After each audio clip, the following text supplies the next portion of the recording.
This is Robert Demers for Conman here at the Montreal Comiccon, and I'm here with Yanick Paquette, whose work you might have seen on Swamp Thing and the upcoming Wonder Woman Earth 1. How are you doing today, sir? Indeed. How's the convention been treating you so far? Well, this is my local convention, Montreal. I'm from Montreal, so through the years, I've seen that show get from something super small to this crazy madhouse, which is a good thing, I guess. But yeah, because I'm local, I usually do only one day. I travel a lot. I go all over the world doing convention in many cities. So in Montreal, I said I would come, but it's not that exotic to me. But so far, I've been working a lot more than I was expecting. So it's a good thing. What was it about comics that made you want to draw your own?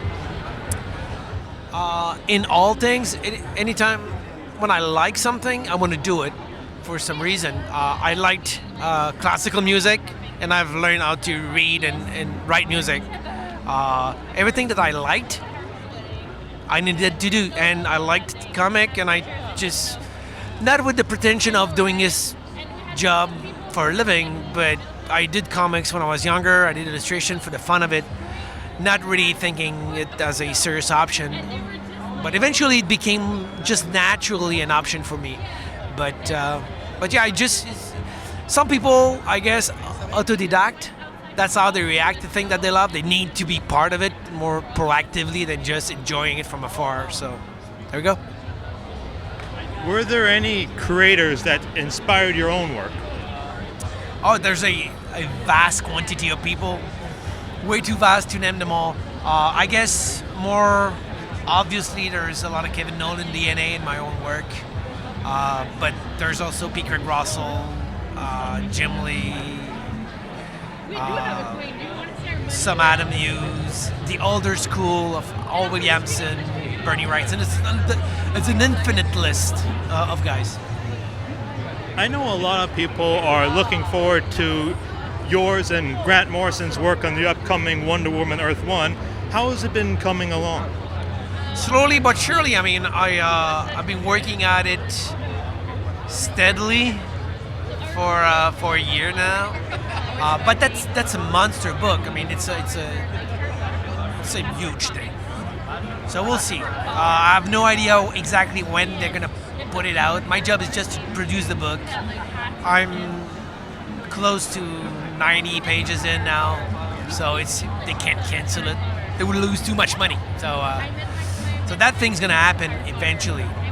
That's all I can say. And in a way, it's a good thing.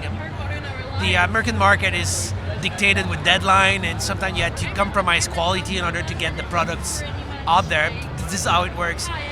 But that book is really done in a much more European sort of way, where we produce a piece of literature that we're proud of, and then we're going to sell it, like other graphic novel you can find in Europe. Recently, you got your hands on a statue of a Wonder Woman drawing that you made for DC. It was your first, in fact, to become a statue.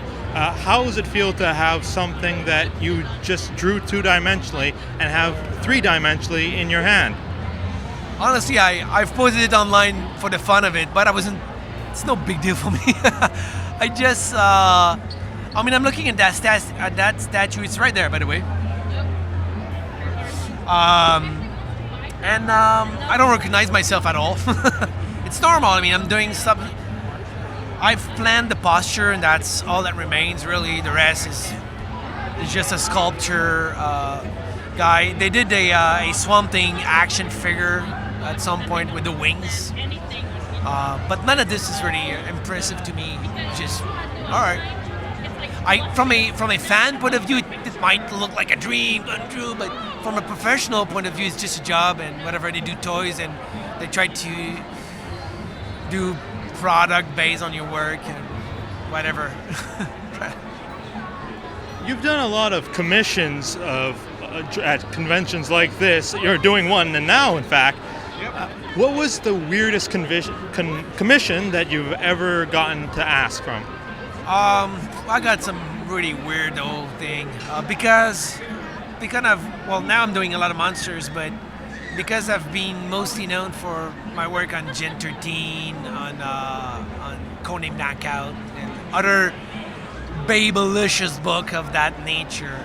I've been asked to do pretty porno stuff, which I usually refuse to do and resist and try to make it, try to satisfy the customer in a way, without having to indulge into doing stuff I would feel totally uncomfortable doing. By the way, I won't feel comfortable. Nothing is shocking to me, and I will never feel uncomfortable toward erotic art. In fact, my first ever published work is an erotic comic for Heroes Comic, if you can try to find that out. It's rather obscure, but so I have no moral objection to it.